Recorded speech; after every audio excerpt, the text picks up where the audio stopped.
মৃত্যুর সময় শয়তান মানুষকে কি বলে? প্রিয় দর্শক, শয়তান বনি আদমের দিন ও ঈমান সহ সর্বক্ষেত্রে আল্লাহর কাছে চ্যালেঞ্জ করে আসা এক প্রকাশ্য শত্রু। সে প্রতি মুহূর্তে বনি আদমকে পথভ্রষ্ট করার ষড়যন্ত্রে লিপ্ত আছে। সে তার কার্যক্রম পরিচালনার জন্য মানুষের গাফিলতি, অসচেতনতা, বিপদ-আপদ, দুর্যোগ ও দুর্বল মুহূর্তগুলোকে কাজে লাগায়।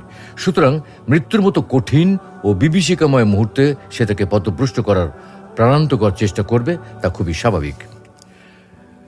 মৃত্যুর পর যেহেতু মানুষকে আর কোনো ধোঁকা দেওয়ার সুযোগ থাকে না, তাই এই সময় শয়তান সর্বশক্তি নিয়োগ করে মানুষকে ঈমান হারা করার চেষ্টা করে। কোনো কোনো বুজুর্গ বলেন, জান কবজের সময় শয়তান মৃত্যু পথযাত্রীকে সম্বোধন করে বলে, তুমি যদি এই যন্ত্রণা থেকে মুক্তি পেতে চাও তবে ইসলাম ধর্ম পরিত্যাগ করে দুইজন খোদার অস্তিত্ব স্বীকার করে নাও।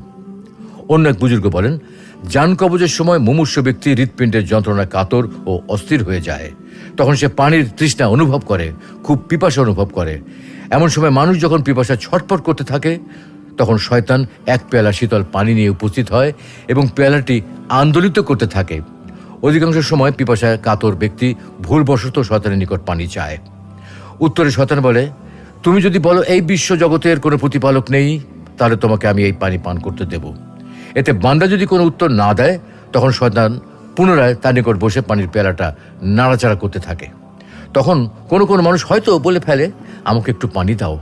উত্তরে শয়তান বলে, তুমি যদি বলতে পারো রসুলগণ মিথ্যা কথা প্রচার করে গেছে, তাহলে তোমাকে আমি পানি পান করতে দেব। শয়তান যেমন তার সর্বশক্তি দিয়ে আমাদেরকে ধোঁকা দেওয়ার চেষ্টা করে, তেমনি আমাদেরকেও জন্ম থেকে মৃত্যু পর্যন্ত সর্বশক্তি প্রয়োগ করে শয়তানের প্রতারণা এড়িয়ে চলতে হবে। বিশেষ করে সাকরাতুল মাউত শুরুর সময় শয়তানের সর্বশেষ ও ভয়াবহ আক্রমণ থেকে বাঁচার রসদ জোগাড় করতে হবে।